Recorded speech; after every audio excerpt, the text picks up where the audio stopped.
मंगलम भगवान वीरो मंगलम गौतमो गणी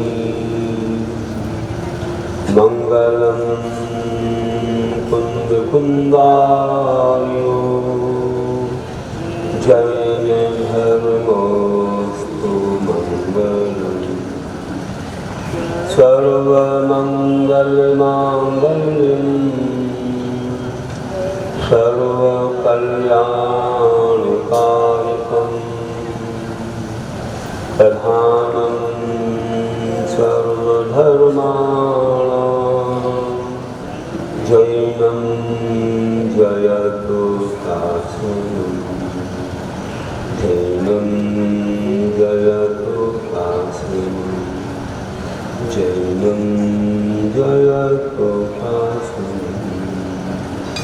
बोलिए देवादिदेव प्रथम तीर्थंकर श्री आदिनाथ भगवान की, वर्तमान शासन में श्री महावीर भगवान की, अहिंसा परमो धर्म की, षोडश कारण महापर्व की, दशलक्षण पर्युषण पर्व की, आचार्य गुरुवर श्री विद्यासागर जी महाराज की।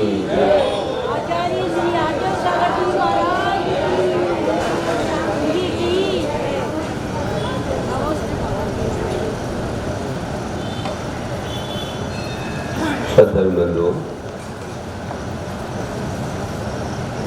आज भी हम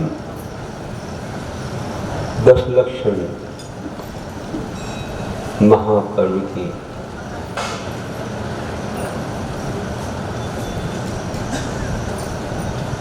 वह गुण रूप की सुगंधी सौरभ को लेकर धन्य हुए। षोडश कारण महापर्व में ये दशलक्षण महापर्व कितना अच्छा शोभा पा रहा है। 16 कारण की इन भावनाओं में मणियों के बीच रत्नों की भांति ये षोडश कारण पर्व अतिशय शोभा पाता। और उसके बाद किसी हार में आप देखते हो 3-3 डरे रहती है ना, 3-3 रहती। एक 16 कारण की है, एक दशलक्षण की है और एक रत्नत्रय की भी है ना भैया। पंचमेरु भी आता है 5 दिनों का, वो भी आता है और रत्नत्रय की भी आती है। ऐसा ये हार है, इसमें षोडश कारण के बीच में दशलक्षण, फिर पंचमेरु, फिर रत्नत्रय और उसी के अंत में एक और है मणि चमकता हुआ अनंत चतुर्दशी का। देखो वो तो मणि एक ही है, बीच में चमक रहा। ऐसा ये हार है, बहुत अच्छा है, कंठ की शोभा बढ़ाता है हार। और ये हमारे जीवन की, जैन धर्म की, हमारे भी व्रत नियम संयम की शोभा बढ़ाने वाला एक भावनाओं का, धर्मों का हार है, बहुत महान। और कहें तो ये बहुत गुणों की सुगंधी को फैलाने वाला है। जैसे उसी हार में थोड़ा मल्यागरी चंदन भी लगा दिया जाए तो और भी सुगंधित हो जाए। ऐसे अपनी गुण की सुगंधी को फैलाने वाला है। इतना महान है, जैसे जैसे परिग्रह से छूटते हैं, त्याग करते हैं, वैसे वैसे ये गुण अपने अंदर प्रकट होने लग जाते हैं। और जो पूरे संपूर्ण रूप से पर पदार्थों से दूर हो जाता है, तो उसके पूरे वे गुण रत्न प्रकट हो जाते हैं और उनकी पूरी की पूरी वह पराग है, सुगंधी है, हमको बहुत ज़्यादा आनंदित कर देती है। तो ध्यान रखना है कि जोड़ने से संसार है, संसार के पदार्थ जोड़ने से संसार है, और छोड़ने से धर्म का स्वाद है। छोड़ने से महान गुणों का अपने अंदर वह सौभाग्य प्राप्त होता है और उसी से मोक्ष की प्राप्ति अपने संपूर्ण गुणधर्म प्रकट हो जाते हैं, क्योंकि पर पदार्थ का संयोग ही हमारे गुणों को ढके हुए है। जैसे बादल सूर्य को ढक लेते हैं, वैसे ही कर्मों ने हमारे गुणों को ढक रखा। वे गुण प्रकट होते हैं जैसे जैसे हम बाहरी वस्तुओं का त्याग करते जाते हैं। इसलिए वे महान हैं योगी तपस्वी जो कुछ भी नहीं अपने पास रखते। इसलिए उत्तम आकिंचन में कहा जाता है, नास्ति किंचनास्तीति अकिंचनः तस्य भाव कर्म आकिंचन्य, तस्य भाव कर्म आकिंचन्य। जिसका कुछ भी नहीं, परमाणु मात्र पर पदार्थ नहीं, अकिंचन है, और अकिंचन का भाव ही आकिंचन्य है। परमाणु मात्र पर पदार्थ मेरा कुछ भी नहीं है। आत्मा को छोड़ करके पर पदार्थ कुछ भी मेरे नहीं है। जो गुण हैं उनको आत्मा के साथ ही हैं, वे पर नहीं है, वे अपने ही हैं। उनका तो तादात्म्य संबंध है आत्मा के साथ। जो संयोग संबंध वाले हैं, बार बार हमसे दूर हो जाते हैं, वे भी हमसे भिन्न हैं। और संश्लेष संबंध दूध पानी की तरह रखने वाले ये कर्म भी हमसे भिन्न है। बस जो गुण हैं हमारे ज्ञान दर्शन आदि, वे न कभी विलग हुए हैं और न होंगे, ये हमारे हैं और हमारे ही रहेंगे। बस आत्मा पर पदार्थ से सब संबंध तोड़ करके अपने आप में आ जाती है, वही है आकिंचन्य, महान है। और भी कहा है कि अकिंचनता सकल ग्रंथ त्यागा। तो पहली परिभाषा तो सर्वार सिद्धि से समझी, दूसरी आ रही है ये भगवती आराधना की है कि संपूर्ण ग्रंथ मतलब परिग्रह का त्याग करना आकिंचन। कोई भी परिग्रह बाहरी या अंतरंग, धन आदि बाहरी है, चेतन चेतन आदि, और अंतरंग में मिथ्यात्व आदि कसाएं सब हमसे भिन्न है। त्याग कर देना सभी का, आत्मा में लीन हो जाना, सो वही आकिंचन है। साधु लोग ऐसे ध्यान में लीन होकर अपने संपूर्ण कर्मों का क्षय करते हैं। मोक्ष की प्राप्ति इसी आकिंचन से ही होती है। निश्चय में लीन हो जाते हैं, कुछ भी नहीं मेरा, परमाणु मात्र भी, तभी उनके संपूर्ण कर्मों का क्षय। कि वही शुक्ल ध्यान है। और आचार्य कुंदकुंद देव क्या कहते हैं, भाषानुव्याख्या में कहते हैं, पूर्ण निसंगो नियभावं निगृह्य सेदहिगं निर्बन्धेन दुवर्तते अनयारो तस्य किंचन।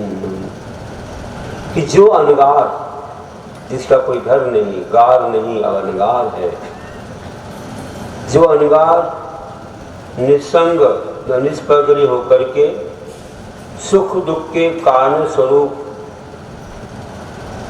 निज भावों का निग्रह करके, जिस सुख में और दुख में हमारे भाव लगे रहते हैं, बाहरी सुख दुख में, उनसे रोक करके वैश्विक सांसारिक सुख दुखों को भूल करके निर्द्वंदता के साथ रहता है, बाहरी सब कुछ भूल जाता है, उसी के पास होता है उत्तम आकिंचन। उत्तम आकिंचन धन कभी आता है जब ये इंद्रिय सुख और इंद्रिय दुख हम भूल जाते हैं, केवल आत्मिक सुख ही हमें नजर आता है। उसी समय ऐसे मुनिराज इस महान धर्म के धारी होते हैं, निर्द्वंद होते हैं, उन्हें किसी प्रकार के परिचय उपसर्ग में कोई खेद खिन्नपना नहीं होता, किसी भी प्रकार के विकल्प संकल्प, कोई भी भय या कोई भी चिंता नहीं होती। वे ही महान आत्मा किंचन धर्म के धारी होते हैं। कैसे होंगे वे पंच पांडव, कैसे होंगे वे सकौशल स्वामी, कैसे होंगे वे गजकुमार स्वामी या महान महान आत्मा जिनने बड़े बड़े उपसर्गों को सहन किया। उत्तम आकिंचन को ध्याते हुए उन्होंने संपूर्ण कर्मों का क्षय कर मोक्ष को प्राप्त हो गया। वे निर्द्वंद अति महान है, जिन लोग से पूज्य है, इंद्र भी उनकी स्तुति करते हैं, गंधर्व उनकी स्तुति करते हैं, इतने महान हैं, ऐसे वे आत्मा में लीन। निश्चय में जाने के बाद तो ये ऐसी अवस्था होती है कि व्यवहार में रहने वाले सब उनकी प्रशंसा करते हैं। और हमारे शास्त्रों में वर्णित है कि आकिंचन से दूर कौन जाता है, जो परिग्रह को अपनाता है, पर में सुख मानता है, पर से मोह करता है, वह अपने से दूर चला जाता है। और जितना ज़्यादा परिग्रह रखेगा उतनी चिंताओं का घर बनेगा। चिंताएं हमको हैरान करेंगी, परेशान करेंगी, हमको बहुत ज़्यादा ये चिंताएं संसार में उलझाएंगी और हमारी शांति को भंग करेंगी, हमारी क्षमता जाती रहेगी। इसलिए हमें चिंताओं से मुक्त होना है तो परिग्रह को छोड़ना चाहिए। किसी व्यक्ति को ये नहीं मालूम था कि हमने इतने सारे नोट कमा लिए, पूरा घर ही नोटों से भर गया, अब इसको कहाँ खर्च करना है, इस बात की चिंता हो। ऐसी चिंता आएगी, ऐसा उसको पहले नहीं मालूम था। कमाता गया, जब पूरा भर गया तो सोचता क्या करूं इसका, कहाँ लगाऊं, क्या करूं, कहीं चला गया तो क्या होगा, चोरी हुई तो क्या होगा, चिंता में उलझ गया, बार बार मन वहीं जाता। अब उसे ये नहीं आता कि कुछ इसे दान कर दूं, दान को जानता ही नहीं था वो कि दान कोई चीज़ होती है, कुछ नहीं मालूम है, विदेश की बात है। तो वो सोचता है क्या करूं इसका, ये तो मुझे चिंताओं का कारण बन गया। जैसे जैसे कमाता था, बढ़ाता था, अच्छा लगता था कि इतना धन होता जा रहा है, आनंद हो रहा था, और सब भरने के बाद सोचता है कि अब इसे कहाँ मुझे लगाना है, तो कोई स्थान नहीं दिख रहा था। उसे सब कुछ था उसके पास, अब कहाँ लगाना। तो सोचता है, उसके मन में एक बात आ गई सुना था ऐसा। उसने कहा कि देखें इसमें शांति मिलेगी क्या, तो नोटों को फाड़ने लग गया, फाड़ कर ही गड्ढे में डालने लगा। बोले अभी काम का नहीं, फाड़ दिया तो क्या काम, तो नोटों को फाड़ फाड़ के वह गड्ढे में डाल रहा था। तुम लोग जो है ना दान देते हो, इसमें लिखा दो उसमें लिखा दो, ये कर दो वो कर दो, तो तुम लोगों को शांति मिल जाती कि चलो हमारी चिंता दूर हो गई, हमने दान दे। तो वो फाड़ रहा था, उसे नहीं मालूम दान देना पड़ता है, तो गड्ढे में डाल रहा था। तो बड़ी शांति मिल रही थी कि इतना भार कम हो गया, इतना कम हो गया, इतना कम हो गया, इतना कम, कोई भी काम मिल गया उसे। तुम लोग ऐसे फाड़ना मत, गौशाला है, विद्यालय है, अच्छे अच्छे दान है ना, अच्छी अच्छी जगह दे दो। अरे दान तो पहले से लोगों ने दे दिया, फिर ये बता नहीं रहे थे, बड़े लोभी है यहाँ के कमेटी वाले, बताते नहीं है कि पहले से किलो किलो चांदी दे दी और फिर दूसरों से पैसा इकट्ठा करने लगे। हमने कहा बताओ जल्दी बताओ किसने दिया, मैं आशीर्वाद दे रहा हूँ, बताओ बताओ बताओ। तो ये लोग ऐसे छुपा छुपा के धीरे धीरे बहुत पैसा इकट्ठा करते। तो मैंने कल बताने को बोला, फिर आशीर्वाद दिया, उसके बाद लोग अपने आप दान देने लग गए। बोले यार उन्होंने इतना दिया है तो और दे और दे और दे। तो पहले बताओ तो किसने दिया है। देखो उदाहरण तो देना पड़ता है, जब उस व्यक्ति का सम्मान होता है, उसकी प्रशंसा होती है, उस व्यक्ति का चेहरा देखते तो अपने आप अपन को दान देने की भावना आ जाती है। ये आदर्श है, दान देने वाले भी आदर्श कहलाते हैं दर्पण के समय।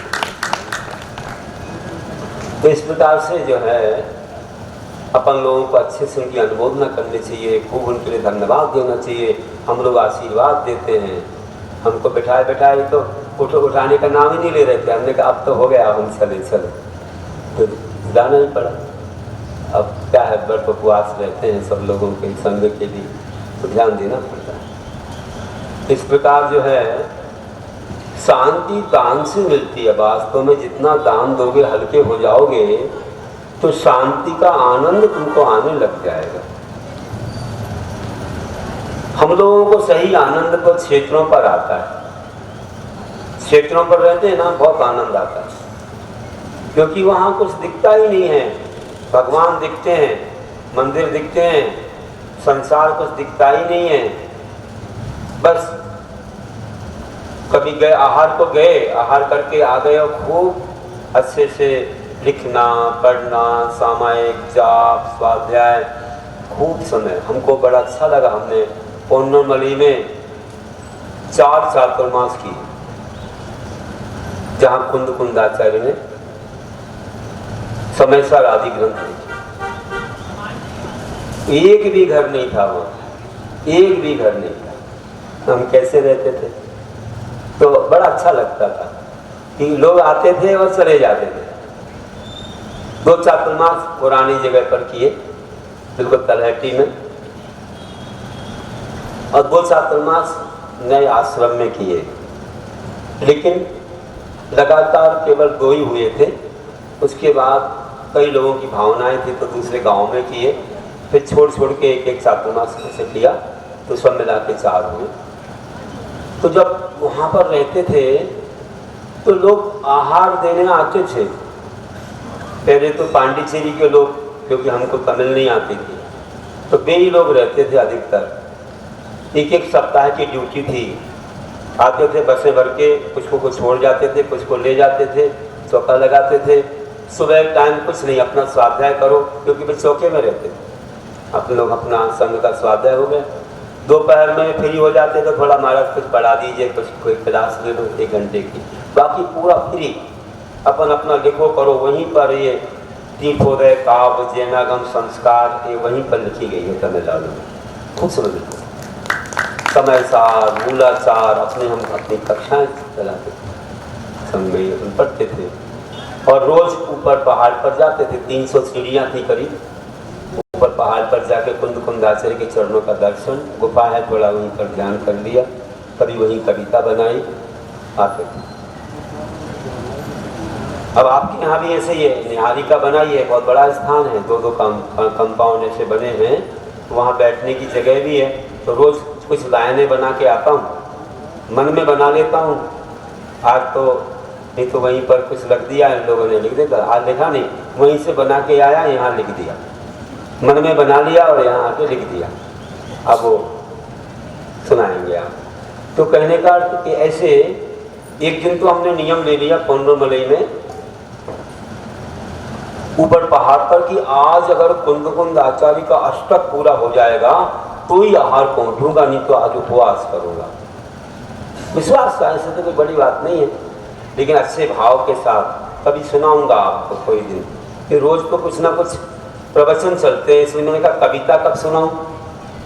तो मैंने एक दिन छुट्टी का दिन देख लिया है, आप लोगों को छुट्टी है, बच्चों को भी है, बच्चे भी अपना दोपहर में दिखाएंगे।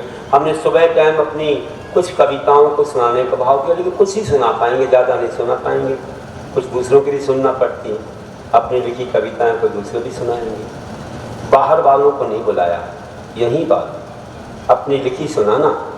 सुबह सुबह आपको डेट लोग बता देंगे, उस दिन सुनाना है।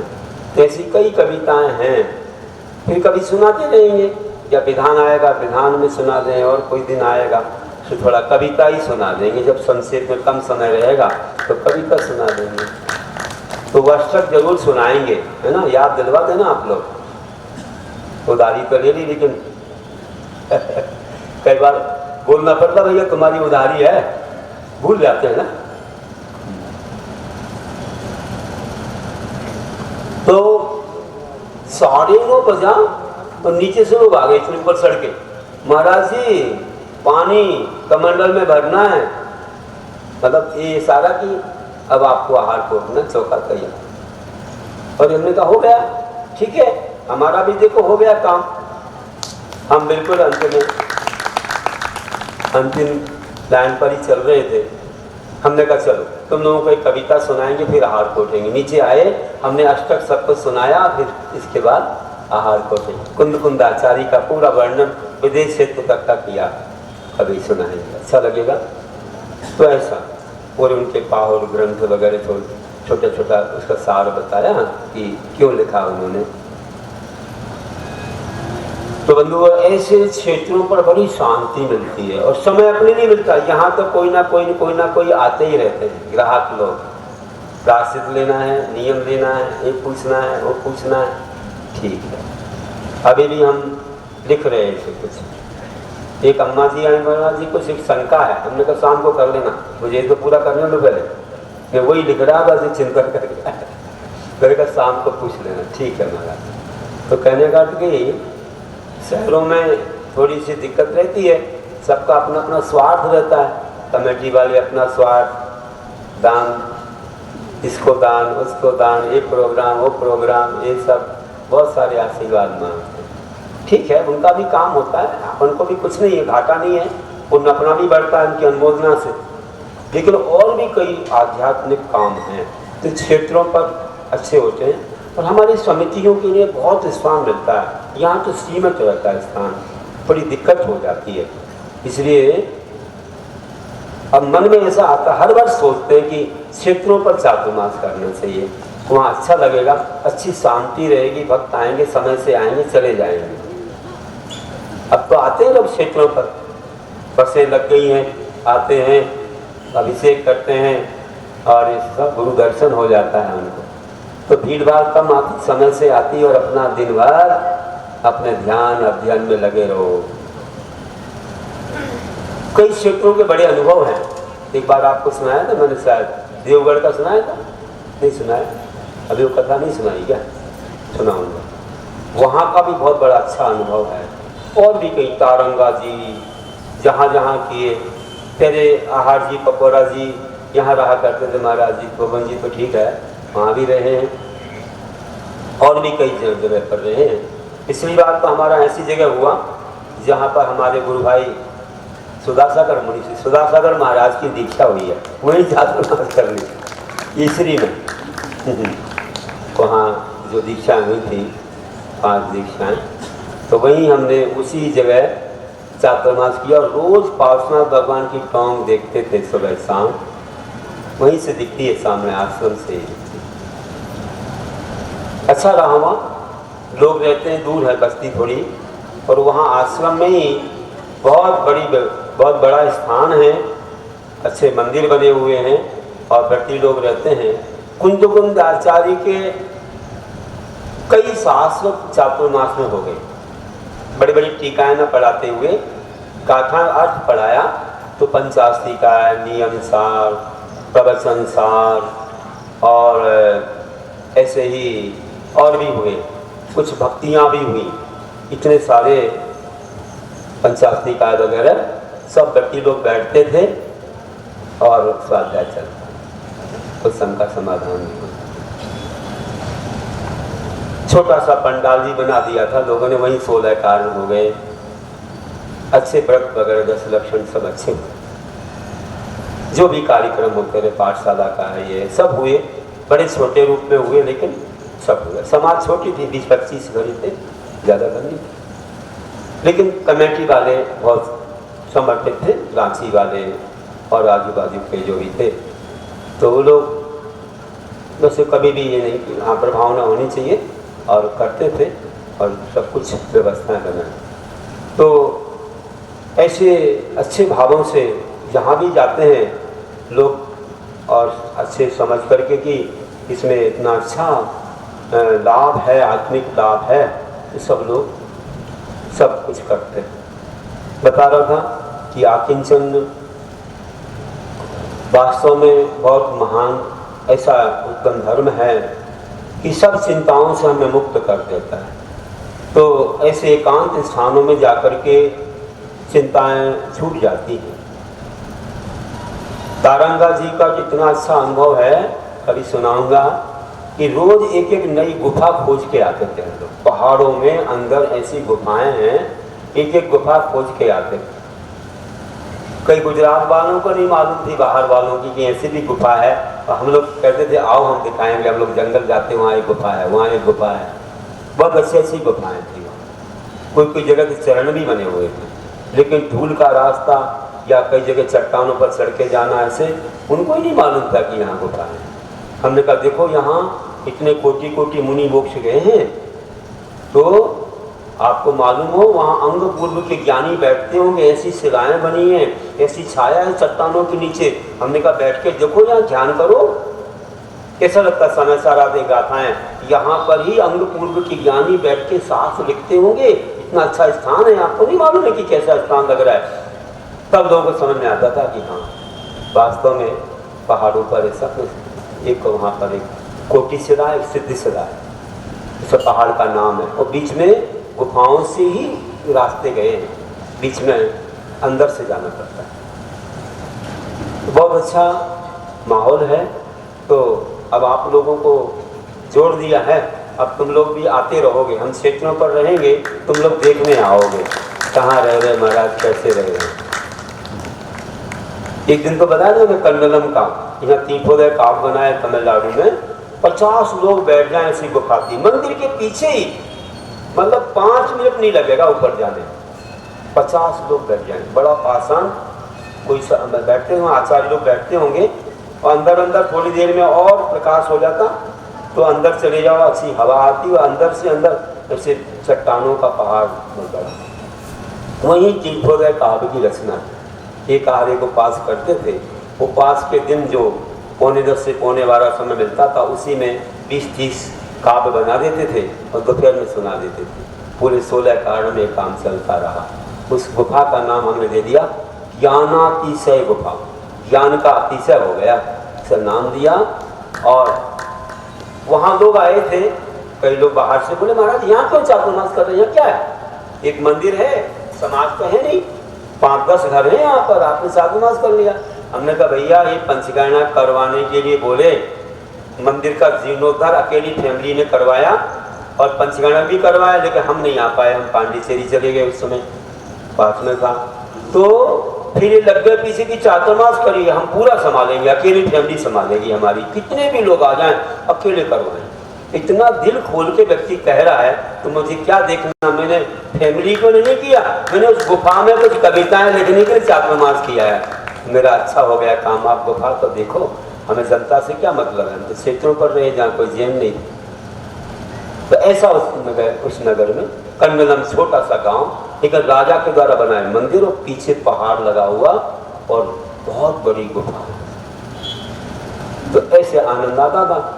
अपन को जनता से ज्यादा नहीं है, अपन को इसमें ज्यादा बहुत आनंद आता है क्षेत्रों पर, बहुत अच्छा लगता है। अब जनता हो, जनता को अगर लाभ ना दे और ना उनको कुछ काम बताएं तो भी अच्छा नहीं लगता। जैसे मैं यहाँ रहूं और वहाँ बैठा रहूं और कोई यहाँ पंडाल खाली रहे, कोई नहीं आया तो कैसे होगा? अरे महाराज की कोई प्रभावना ही नहीं है, कोई आते नहीं है। तो हम फिर जब ग्राहक हों तो फिर माल भी अच्छा देना पड़ता है कि भीड़ लगी रहे वहाँ पर, है ना भैया? इसलिए हम लोग कुछ ना कुछ लोगों को बताते रहते, कुछ करो, जिससे कि लोगों का मन लगा रहे, आते रहें, बैठते रहें, उनको आनंद आए और धर्म अच्छा मतलब वृद्धि को प्राप्त हो, संस्कार मिले, त्याग नियम संयम की भावनाएं आए। तो कुछ ना कुछ करते ही रहते। बोल रहा था कि ऐसे आत्मचंद को पालने से निश्चिंतता आती है। देखो बताऊं, क्योंकि ये जीवन चिंताओं से मुक्त नहीं हुआ तो कई रोगों का घर बन जाता है। कई रोग आ जाते हैं जीवन में, चिंताओं से आते हैं, बहुत चिंताएं होती हैं। अभी एक शिवरात्रि को अर्जेंट बुलाया कहीं। क्यों बुलाया? उनके रिश्तेदार को मस्तिष्क में कुछ हो गया, वो एक ही चिंता में लगे, वही बात बोल रहे, वही बात, वही क्या हो गया, वही बात आ गई। तो उनको ले गए राजधानी और वहां जाकर के एडमिट हो गए। अभी बहुत कुछ लाभ हो गया बता रहे हैं, लेकिन उनको जाना पड़ा। क्यों?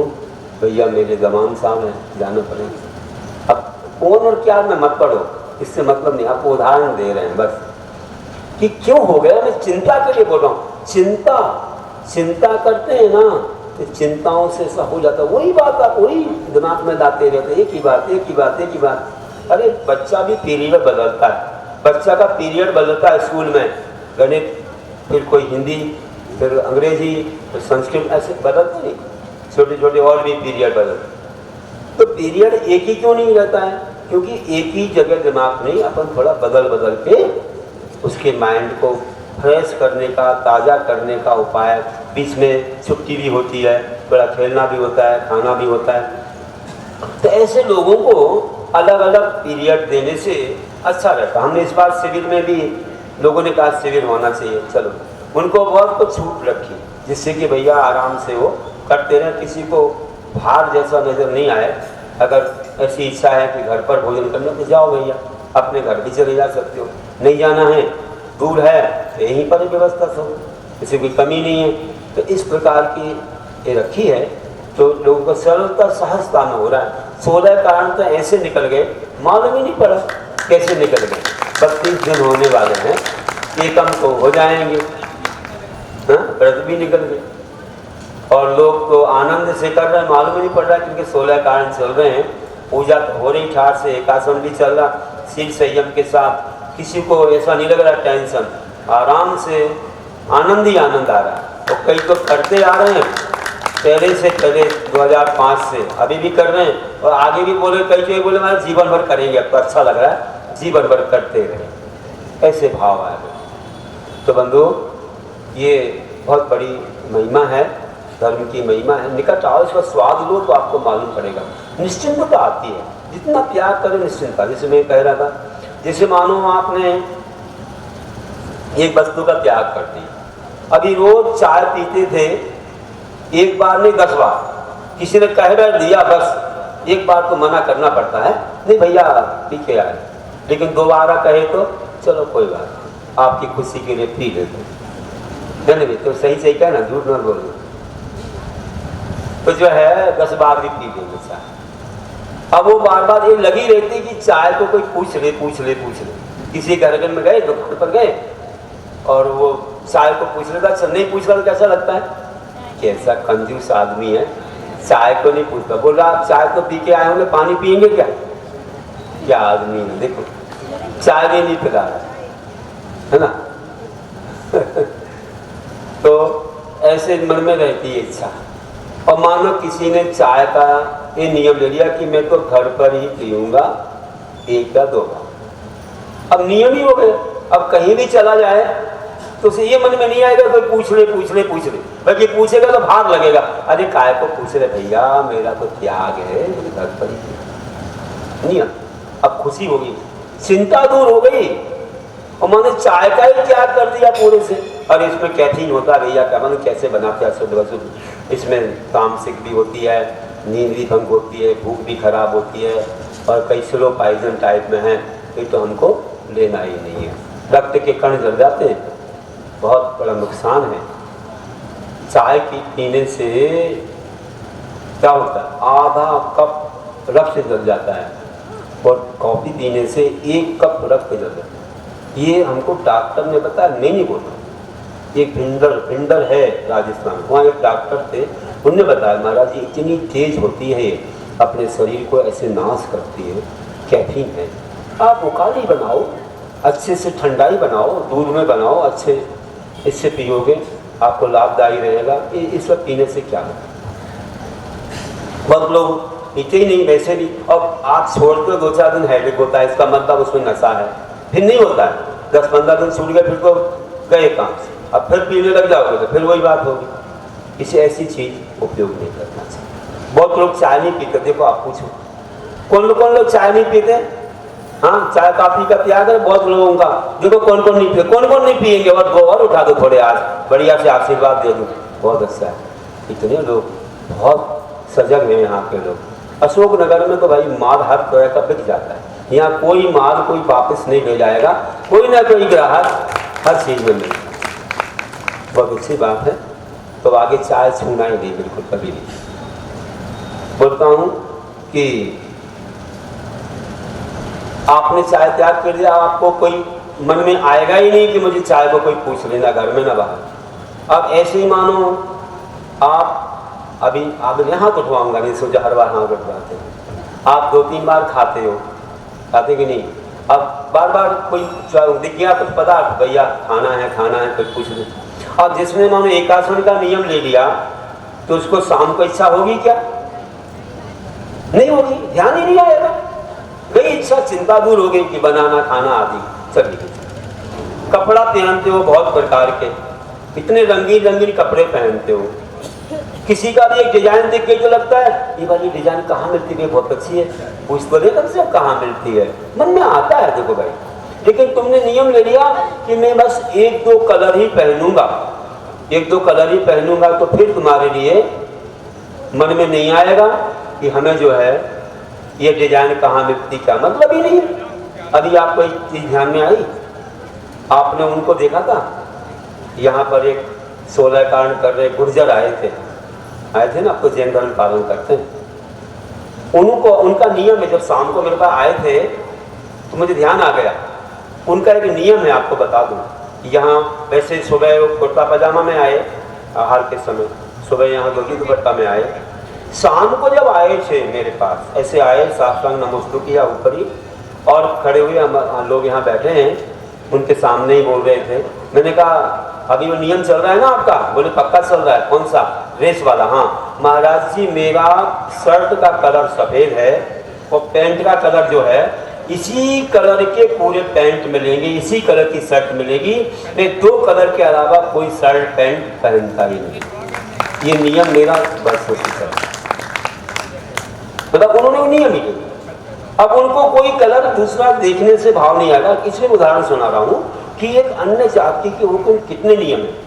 जमी कंद त्याग, रात्रि भोजन, रात में पानी लेता हूँ, अभी नहीं लेता हूँ, बोले अभी सौरभ कारण में तो शाम को ही पानी नहीं लेता हूँ, शाम को भी पानी का त्याग उनका, दूध भी नहीं लेते थे शाम को, और एक ही बार आहार लेते हैं। बोले सांगानेर में वही भोजन कर रहा हूँ, शाम को पानी दूध नहीं लेता हूँ। 11-13 वर्ष हो गए। हाँ, सन 11 से कर रहे, सन 11 से कर रहे। तो विचार करिए कि इतने नियम है, और एक बस 2 ही रंग वाली पहनते हो, पैंट एक रंग का और शर्ट, बोले इसी रंग के हमारे पास कपड़े हैं, दूसरा मैं नहीं।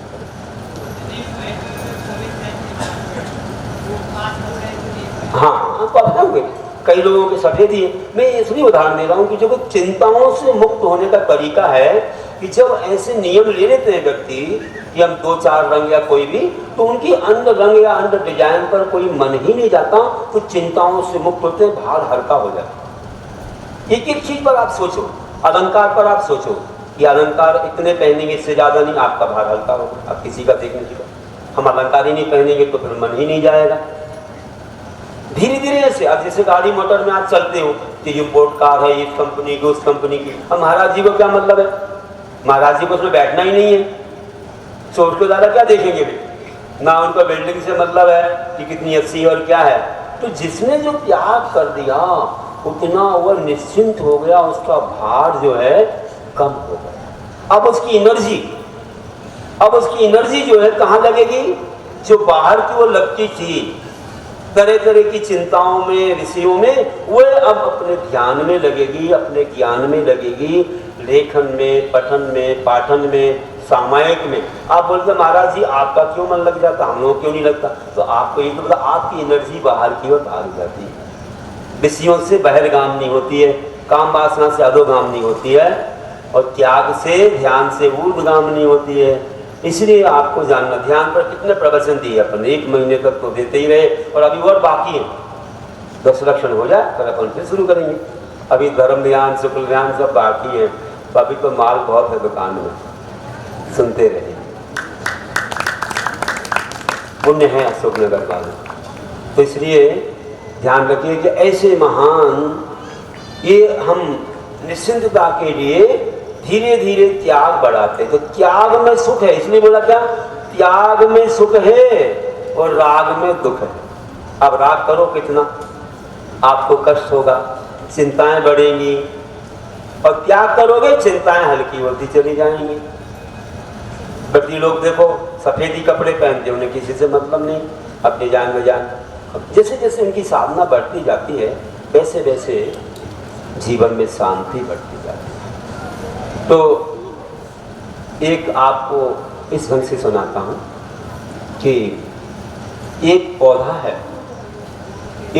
है और उस पौधे में देख रहा है किसान, गजब, मैंने सारे पौधों को एक समान पानी दिया, खाद दिया, सब कुछ दिया, इस पौधे में क्या हो गया?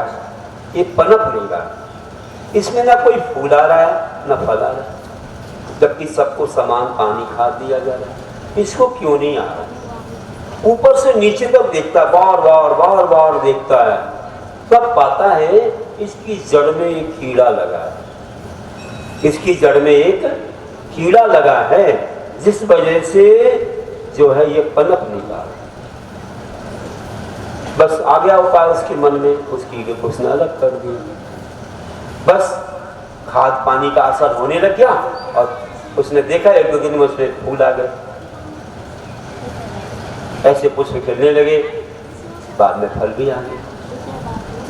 अब हम यही देखते हैं, कई लोग इतने परेशान रहते, इतने हैरान रहते हैं, इतना वैभव होने के बाद भी यही कहते, महाराज जी क्या करूं, ये समस्या है, वो समस्या है, ये चिंता है, ये है, वो है। हम कहते इतना सब कुछ मिला है भैया, आप क्यों ऐसा सोचते? परिग्रह के प्रति इतनी ज्यादा उनकी आशा है, उपेक्षा है, और उनकी चिंताओं में मन उलझा हुआ है, इसलिए पनप नहीं पा रहे हैं। अच्छा खा रहे हैं, सब कर रहे, फिर भी वैसे के वैसे, क्या किया जाए? तो बस वही बात है, चिंताओं का कीड़ा निकालना पड़ेगा, कुछ कुछ अपन को त्याग करना पड़ेगा। आज 10 दिनों के लिए तुमने जो त्याग किया है, शाम के भोजन का कहो, संयम का रखा, बहुत सारा त्याग किया, कितनी चिंताएं कम हो गई, कितना हल्कापन महसूस हो रहा है, बहुत आनंद आ रहा है। अभी 10 लक्षण होते ही बस वो सब शुरू हो जाएगा, फिर फंस जाओगे उसी में। आवश्यक नहीं है, लेकिन होड़ लगी है, हम किसी से कम नहीं, उसकी बिल्डिंग 2-4 खंड की है, मेरी 5-10 खंड की बन जाए, होड़ लगी, उसकी 1-2 फैक्ट्री हमारी और ज्यादा बड़ी हो जाए, उसकी एक कार है, हमारी इंपोर्ट कार हो जाए, उसकी इंपोर्ट क्यों है, हम क्यों साथ? तो कहने का कुछ ना कुछ चिंताएं सता ही रही हैं। तो ये बाजूवादी को देख करके और ज्यादा हैरान हो जाता है, अपने से कम परेशान, दूसरे को देख के ज्यादा। तो मैं बोल रहा हूं, एक राजा ने क्या किया, अपने मंत्री से कहा कि देखो तुम एक काम करना। बोले क्या करना है? बोले कि मैं एक वस्तु दे रहा हूं तुमको, एक प्राणी जो मैं दे रहा हूं, और उसको खूब खिलाना, खूब खिलाना, इतना खिलाना कोई कमी मत, दिन भर खिलाना, लेकिन ध्यान रखना तौल के दे रहा हूं, थोड़ा भी वजन नहीं बढ़ना। और फिर मैं जब मांगूंगा तो मैं तौलूंगा कि वजन तो नहीं बढ़ गया। ठीक है बोले, बहुत बुद्धिमान था। कहते तो ठीक है कोई बात नहीं, आप जो आज्ञा करें वैसे ही होगा। दे दिया।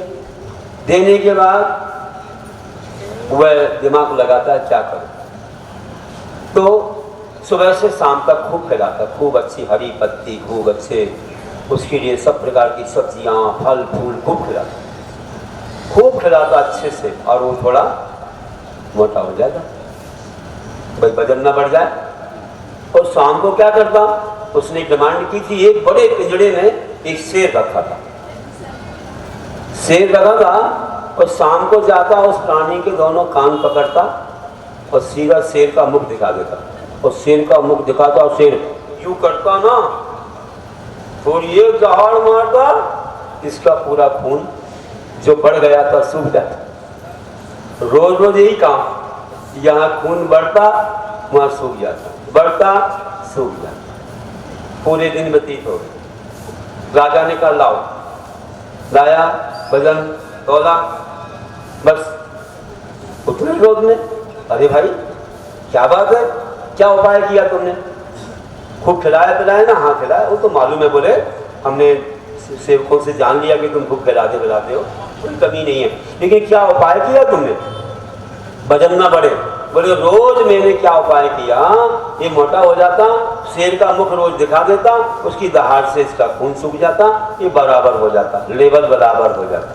रोज यही करता रहा और ये बराबर का बराबर।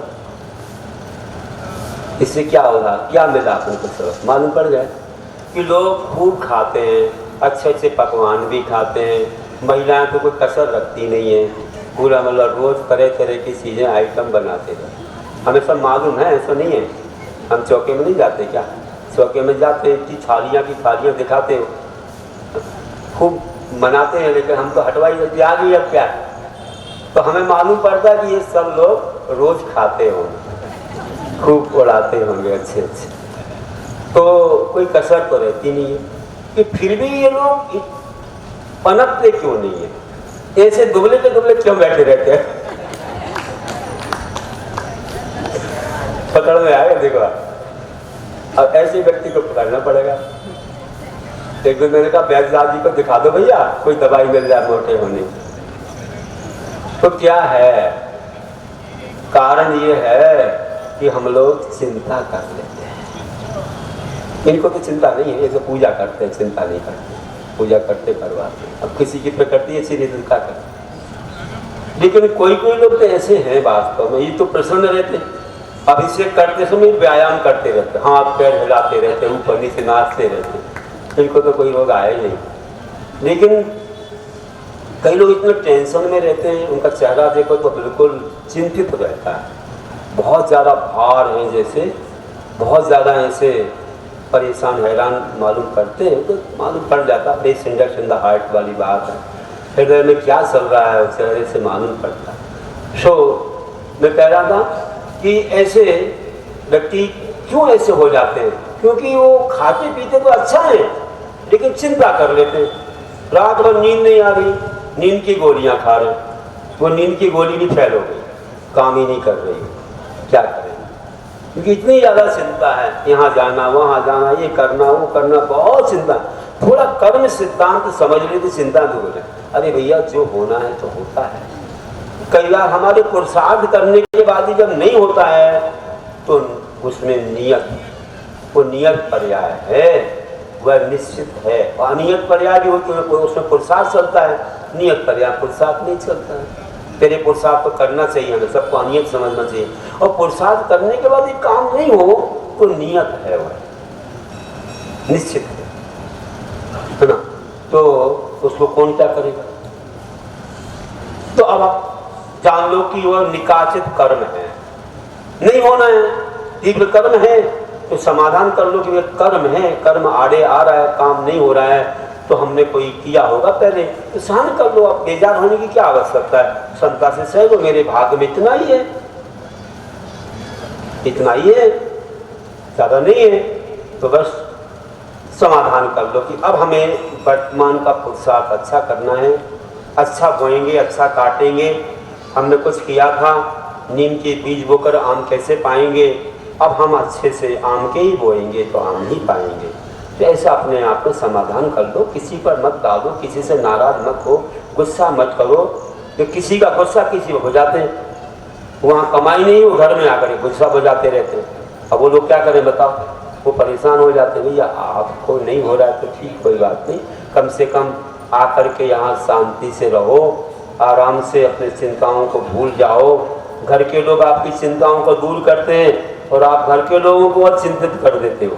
छोटी छोटी बातें घर में नहीं बताई जाती, कुछ सहन कर लिया जाता है, कुछ अनदेखा अनसुना भी किया जाता है। सामने वाले को अच्छा रखने के लिए हमें उसकी मेंटलिटी अच्छी बनाना है तो हमें कुछ अपने व्यवहार को बदलना पड़ता है, ऐसे नहीं होता है तो करना पड़ता है। कितने भी नहीं आप चिंतित रहो, छोटा सा बच्चा आ गया तो अब खिलाना पड़ेगा, हंस के तो खिलाना पड़ेगा उसको थोड़ी बताओगे कि हमको ये चिंता है, हमारी दुकान नहीं चली, हमको ये नहीं हुआ, वो नहीं हुआ। अरे उस ऐसे ही अपने घर वालों को भी एकदम ऐसे नहीं करना पड़ता है।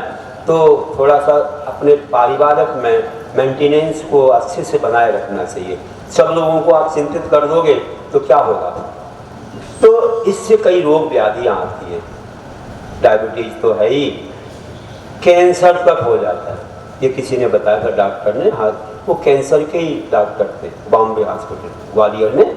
हम लोग कैंसर कैसे होगा, बोले कैंसर महाराज जी निकोटीन पॉइजन और कई और भी ऐसी वस्तुओं से होता है, नशीली वस्तुओं से होता है, और भी कई चीज़ें हैं, लेकिन एक चिंता भी कारण है, चिंता से भी कैंसर होता है। गजब, ये भी कोई बात। हाँ, इसलिए चिंताएं छोड़। एक व्यक्ति को बहुत चिंता रहती थी, कितनी चिंता रहती थी आपको बताऊं, बहुत चिंता रहती थी। वह व्यक्ति जब भी बोलियों का समय रहता ना तो सबसे पीछे बैठता था। यहाँ जो पीछे बैठे वैसे वाले लोग नहीं हैं, उनको जगह नहीं मिली इसमें बैठे, वो सबसे पीछे बैठे और सेठानी सबसे आगे, और सेठानी सबसे आगे बैठे। जो भी बोलियां हुई सेठानी एक नहीं छोड़े बोली, सब कोई ना कोई बोली उसे मिल ही जाती थी। और शेर जी पीछे बैठते थे, बोलियां सुनी हुई धीरे से खिसक जाते थे धीरे से पीछे पीछे खिसक जाते थे। तो सेठानी बोली, क्या आप करते हो, आपने तो कमाया सब, क्या काम में आएगा, सब कुछ है घर में, कोई कमी नहीं है, थोड़ा दान दिया करो। तो बोलते थे, ये दान देना मेरा काम नहीं है, दान में नहीं देता हूं, मैं तो कमाता हूं, बस देना मेरा काम नहीं है, तुम्हें देना सो दो, हमें नहीं देना। मना तो नहीं करते थे, ये अच्छा स्वभाव था, मना नहीं करेंगे, लेकिन हम नहीं देंगे। सेठानी बड़ी बेजार, क्या करते हैं, और रात में नींद नहीं आया उनको। 7 पीढ़ी की, एक दो पीढ़ी नहीं, 7 पीढ़ी की चिंता, 7वीं पीढ़ी का क्या होगा, 7वीं पीढ़ी का क्या होगा, ऐसी चिंता। इतना माल भरा है, खजाने भरे हैं, तिजोरियां भरी हैं, फिर भी 7 पीढ़ी की चिंता कर। अरे जो आएगा वो कमा लेगा, आपको क्या चिंता है, ऐसे रख के चलेगा, किसी ने गमा दिया तो क्या होगा। प्राय लोग जो बिना कमाए मिलता है वो वैष्णव में चला जाता है, उनकी बुद्धि बिगड़ जाती है। इसलिए जो है हम लोगों को ध्यान रखना है। तो पुत्र कपूत हो तो काधन संचय, पुत्र सुपूत हो तो काधन संचय वाली बात है। तो सेठानी बहुत समझाती थी लेकिन नहीं सुनते थे। एक दिन ऐसा मौका आया, सेठानी ने एक उपाय ढूंढा कि नगर के बाहर एक झोपड़ी है, उस झोपड़ी में गरीब रहता है, रोज कमा के लाता है, रोज खाता है, वह आगे की चिंता नहीं करता है और खूब घुर्राटे से सोता है आराम से। मालूम पड़ गया तो क्या किया, सेठ जी को बोला आज अपन नगर के बाहर चलेंगे। बोले ठीक है। झोपड़ी में एक व्यक्ति है, उसको कुछ देना है। फिर तुमने देने की बात करी, अरे तो आपको नहीं देना, मैं देऊंगी ना, आपको क्या देना, क्या देना है? बोले एक थाली आटा देना, उसको ज्यादा कुछ नहीं है। बोले चलो कोई बात नहीं, तुम ही देना, हम तो दूर रहेंगे। ठीक, कोई बात। तो वहां पहुंचे, शाम के समय उसने भोजन किया, एक दो बर्तन थे साफ सूफ कर करके बढ़िया बैठ गया मिट्टी में। बस थोड़ी देर बाद लेटने वाला था कि बस रात हो जाए और लेट जाओ। घोड़ाटे से सोएगा, सुबह जल्दी उठेगा, थोड़ा बहुत खेती का काम करेगा, जो भी कहीं जाएगा, जो कुछ मजूरी मिलेगी लाएगा, खरीद करके बनाएगा, खाएगा, बर्तन साफ, कुछ भी नहीं रखता, बस, और सो जाए। तो उसको कहा भैया ये आटा ले लो। आटा काय के लिए? भोजन के लिए। तो भोजन तो हो गया, तो कोई बात नहीं, कल के लिए रख लो। सेठ जी को बहुत मनाया कि कम से कम एक तो दे दो, आटा हाथ पर लगा दो। बड़ी मुश्किल से तैयार हुए कि चलो इसको दे देंगे, आटा ही तो देना है, पैसा थोड़ी देना है। तैयार तो कर लिया, लेकिन सामने वाला लेने को तैयार नहीं। वो कहता भोजन तो हो गया, तो कल को रख लो। तो बोला कल की चिंता मुझे नहीं है, जिसके पीछे रात उसकी क्या बात, कल आएगा क्या मालूम, चिंता बिल्कुल नहीं है। फिर ले लोगे तो क्या होगा, कल मत जाना कमाने, खा लेना। नहीं, क्यों? इसको रखने पर चिंता हो जाएगी। क्या चिंता हो जाएगी? अरे भाई इसको रखने को डब्बा चाहिए, फिर इसको पेटी चाहिए, फिर झोपड़ी में दरवाजा चाहिए, फिर उसमें सांकल ताला चाहिए, और रात में थोड़ी सी आवाज हो गई तो नींद खुल जाएगी, कोई चोर आ गया। तो देखो मेरी झोपड़ी में न दरवाजा, ना पेटी, ना ताला, कुछ भी नहीं है। मेरी झोपड़ी तो ऐसी है कि जिसमें कुछ नहीं, मैं तो बस क्या करता हूँ, कमा के लाता हूँ, खाता हूँ, और बर्तन एक दो हैं रख दिए ऐसे ही मिट्टी जैसे बर्तन, और बस सो जाता हूँ। मिट्टी पर ही गुर्राटे लेता है। तो सेठ जी को मखमल के गद्दे पर नींद नहीं आती, करवट बदलते रहते हैं, सातवीं पीढ़ी का क्या होगा, और चोर ना आ जाए, डाकू ना आ जाए, थोड़ी सी आवाज आ गई तो अरे कोई आ गया क्या, नींद खुल। तो नींद अच्छे से आती ही नहीं थी। तो ऐसे तो सेठानी ने कहा देखो इसको इतना अच्छा मस्त रखा है, और ऐसे सोता है घबराहट से, और कोई चिंता नहीं है, दूसरे दिन की भी चिंता नहीं है, और आप कितनी चिंता करते हो, इसलिए आप ऐसे हो गए हो। अब कम से कम चिंता छोड़ दो और निश्चिंत हो जाओ। जो जैसा आएगा जीव अपने अपने पुण्य पाप को लेके आता है, सब हो जाएगा। आप चिंता छोड़ो, दान दिया करो, इसका सदुपयोग कर लो, तो पुण्य का खजाना हम लेके जाएंगे। अगले जीवन में बहुत अच्छे देव और अच्छे राजा महाराजा भी आप बन सकते हो। तो ये चिंता छोड़ो, इसको कल की भी चिंता नहीं है। तब उन्होंने कहा वास्तव में देखो ये निश्चिंत जीवन है। उस दिन से उन्होंने दान देना और बोली में आगे बैठना शुरू कर दिया। अब तुम लोग भी सब आगे बैठा करो, पीछे मत बैठो। लेकिन ये लोग तो लेट आते तो पीछे बैठ जाते, जब बोली लगती तो आगे आ जाते हैं, ऐसे नहीं है, पीछे पीछे नहीं रहते। तो कहने का अर्थ है कि निश्चिंतता लाने के लिए परिग्रह को कम करना चाहिए, नहीं तो नींद भी भंग होती है कि आपकी भावना अपने को आना चाहिए। हम जानते हैं कैसे कैसे महान आत्मा हुए हैं, और वैभव देखो किसी को भी नहीं छोड़ता। आप सोचो कि हम पंचम काल के हैं, चौथे काल में वैभव कुछ और करता होगा। अरे भरत चक्रवर्ती ने हमको दे दिया सबक कि वैभव के पीछे उनने भाई पर भी चक्कर चला दिया, है ना। ये वैभव इतनी बुरी चीज है कि भाई भाई में, भैया अगर कोई कुछ हमें सहायता करनी है, किसी को देना है और हमारा कर्तव्य बनता है तो उसको दो, उसको अच्छा करो, आपका और आ जाएगा। कहाँ से आ जाएगा? पुण्य होगा तो कभी रास्ता, कोई रास्ता ऐसा आपको दिखा देगा कि वहां से धनी धन आ जाएगा और आपका सब काम चलेगा। कई लोग अकेले व्यक्ति होके पूरे घर परिवार का मेंटेन करते हैं, सब भाइयों का, बहनों का, माता पिता का, सब करने के बाद भी सुखी रहते हैं। कोई इसमें सब भाईचारा बना रहता है, आपस में दुख सुख में एक दूसरे आते हैं, जाते हैं, बैठते हैं, एक दूसरे को काम संभालते हैं। क्यों ऐसा होता है? हमारी दृष्टि छोटी छोटी बातों पर नहीं जाती है। एक चम्मच यहाँ की वहाँ हो गई और हम झगड़ा करने लग गए। ऐसा नहीं होना चाहिए। तुम्हें पुण्य पाप का ज्ञान नहीं है। अरे जो कुछ भी गया है हमारा कर्म था, जो आया है सो हमारा कर्म था, कर्म के बिना कुछ नहीं होता है। इसलिए हमें एक दूसरे की सहायता करनी चाहिए, अपनी जिम्मेदारियां निभाना चाहिए। हम बड़े हैं या जो भी हैं धनवान है तो हमारा कर्तव्य है कि हम उनकी सहायता करें। तो स्वार्थी जीवन नहीं होना है, पुण्य आपके साथ जाएगा, आप अपने कर्तव्य करके पुण्य कमा सकते हो। तो भरत चक्रवर्ती ने जो है बाहुबली का भी वैभव लेना चाहा, युद्ध हो गया आपको तो सब मालूम है, और वहां पर चक्र भी चला दिया। बाहुबली को बैराग हो गया कि धिक्कार है जीवन को, अरे मेरी मेरी तेरी तेरी। उनने कहा नहीं मेरी तो मेरी तेरी भी मेरी। इनने कहा चलो तेरी है मेरी भी तेरी, चलो जाओ। और अनुमान लगा लिया कि पिता को देख लिया, माता को देख लिया, सबको देख लिया, अनुमान लग गया संसार में सुख नहीं है, नहीं है, नहीं है, नहीं है। चिंताओं का कारण संसार। लवकुश ने नहीं अपनाया राज। लवकुश तो इतने बलवान होते हुए भी घोड़ों को पकड़ा था और राम को भी हराने वाले थे कि हनुमान कूद गए बीच में। नहीं, ये तुम्हारे पिता हैं। कैसे पिता हैं? वैसे पिता होते, माँ को जंगल में छोड़ा, नहीं छोड़ूंगा मैं। अरे सुनो सुनो सुनो, बहुत मेहनत की तब कहीं माने, अन्यथा तो गड़बड़ हो गई थी, राम की छुट्टी हो जाती वहाँ। लेकिन वो लवकुश जो है बहुत इससे माने, फिर समझाया, लेकिन उन्हें बैराग ही हो गया। बोले ऐसे पिता क्या मतलब, तो माँ को चली गई दीक्षा को, हम क्या करें। और जाकर के दीक्षा धारण की, ऐसा तप किया, ऐसा तप किया, कैसे सूर्य चांद के समान वे लवकुश थे, ऐसे सुंदर और महान थे, ऐसे रिद्धिधारी बने, आकाश में गमन कर रहे थे मुनि बन करके। ऐसी चर्या कराते थे लोग, ऐसे आहार देते थे। और उन्होंने ऐसी पावागढ़, एक बहुत बड़ा स्थान है, बहुत ऊंचा स्थान है, वह गुजरात का शिखर जी कहा जाता है। आप एक बार देखो कैसे चरण बने हुए, और बहुत महान अच्छे मंदिर पत्थर के वहाँ बने हुए, बहुत अच्छा स्थान है। तो वहाँ हम दर्शन किए, बहुत अच्छा लगा। ऐसी जगह से उन्हें मोक्ष को पाया है, तो धन्य हो ऐसे महान आत्मा।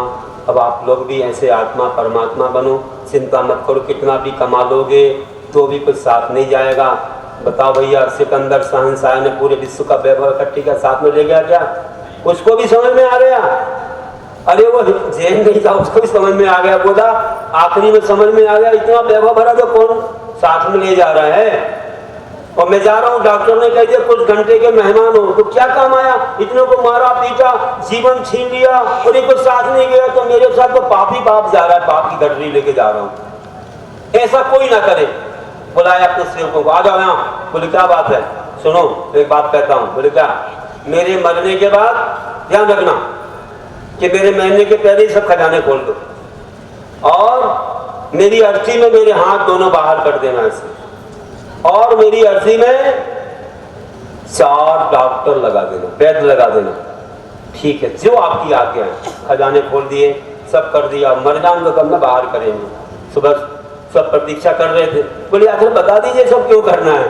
बोले इसलिए करना है कि लोग जाने की सब खजाने भरे थे तो दोनों हाथ खाली थे, कुछ नहीं ले गया, और उसको वैद्य भी नहीं बचा पाए, और अर्थी में लगे थे। जब जा रहा था तो सब गा रहे थे, सिकंदर शहंशाह जाता रहा, सारे हाली हवाली थे, सभी चीज साथ में दौलत, मगर 2 हाथ खाली थे, मगर 2 हाथ खाली थे। ऐसे दिगंबर बने हमारे वे लवकुश और महानात्मा। कैसे दिगंबर बने?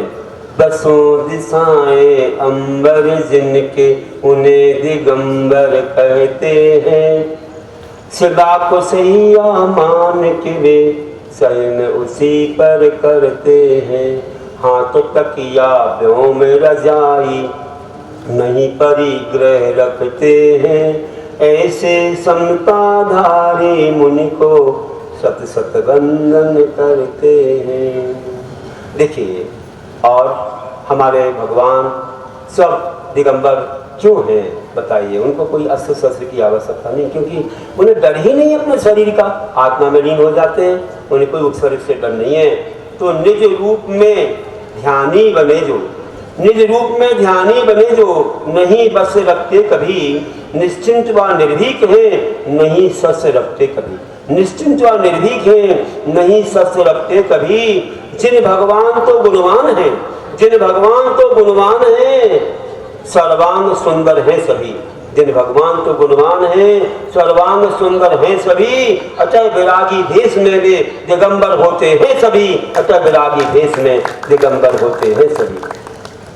और कविता ताजी, आकिंचन आकिंचन वह महाधर्म है, आकिंचन वह महाधर्म है जिसमें किंचित संग नहीं।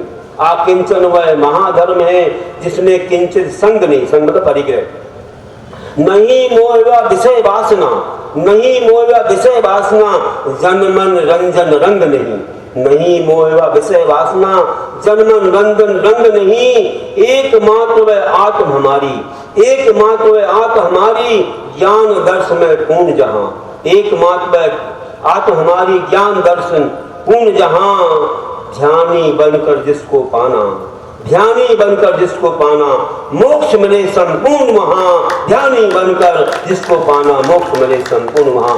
बोले उत्तम आकिंचन धर्म की जय। बोलो परम पूज्य आर्य सागर जी महामुनिराज की, आचार्य संघ की, महानुभाव आकिंचन धर्म। बड़ी गुरु महाराज ने आज बड़े मुस्कुरा के हमारे दिल को खुश कर करके आकिंचन धर्म को हमारे अंदर उतार दिया। ऐसे महामुनिराज के चरणों में बार बार नमोस्तु करें हम सब। नमोस्तु गुरु महाराज, नमोस्तु नमोस्तु नमोस्तु। आज से 2 दिन बाद अशोकनगर का सबसे बड़ा महापर्व विमानोत्सव पर्व प्रारंभ होने वाला है। श्री दिगंबर जैन पंचायत की ओर से जितने लोग पुरुष नर नारी यहाँ पर खड़े हुए हैं, विनय